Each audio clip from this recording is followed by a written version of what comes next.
Ézéchiel au chapitre 42. Il me fit sortir vers le parvis extérieur du côté du septentrion, et il me conduisit aux chambres qui étaient vis-à-vis de la place vide et vis-à-vis du bâtiment, au septentrion, sur la face, où se trouvait la porte septentrionale. Il y avait une longueur de 100 coudées, et la largeur était de 50 coudées.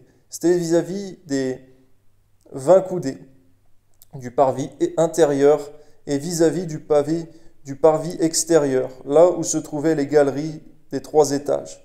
Devant les chambres, il y avait une allée large de 10 coudées et une voie d'1 coudée. Leur porte donnait au septentrion. Les chambres supérieures étaient plus étroites que les inférieures et que celles du milieu du bâtiment, parce que les galeries leur ôtaient de la place. Il y avait 3 étages, mais il n'y avait point de colonnes, comme les colonnes des parvis. C'est pourquoi, à partir du sol, les chambres du haut étaient plus étroites que celles du bas et du milieu. Le mur extérieur parallèle aux chambres, du côté du parvis extérieur, devant les chambres, avait 5 coudées de longueur, car la longueur des chambres du côté du parvis extérieur était de 50 coudées. Mais sur la face du temple, il y avait 100 coudées. Au bas de ces chambres était l'entrée de l'Orient, quand on y venait du parvis extérieur. Il y avait encore des chambres sur la largeur du mur du parvis du côté de l'Orient, vis-à-vis de la place vide et vis-à-vis du bâtiment. Devant elle, il y avait une allée, comme devant les chambres qui étaient du côté du septentrion. La longueur et la largeur étaient les mêmes. Leur issue, leur position et leurs portes étaient semblables. Il en était de même pour les portes des chambres du côté du midi. Il y avait une porte à la tête de l'allée qui se trouvait droit devant le mur du côté de l'Orient, par où l'on y entrait.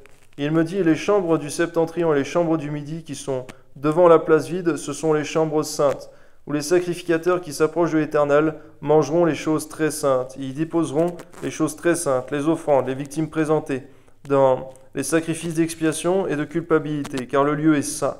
Quand les sacrificateurs seront entrés, ils ne sortiront pas du sanctuaire pour aller dans le parvis extérieur, mais ils déposeront là les vêtements avec lesquels on fait le service, car ces vêtements sont saints. Ils en mettront d'autres pour s'approcher du peuple.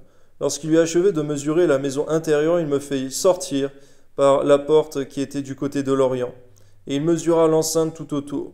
Il mesura le côté de l'Orient avec la canne qui servait de mesure. Il y avait tout autour 500 cannes. Il mesura le côté du septentrion avec la canne qui servait de mesure, et il y avait tout autour 500 cannes. Il mesura le côté du midi avec la canne qui servait de mesure, et il y avait 500 cannes. Il se tourna du côté de l'Occident, et mesura 500 cannes avec la canne qui servait de mesure.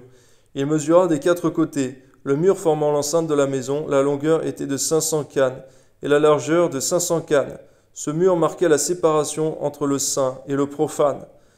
On voit, Seigneur, que tu marques toujours une séparation, Seigneur mon Dieu, un mur, Seigneur mon Dieu, entre le saint et le profane.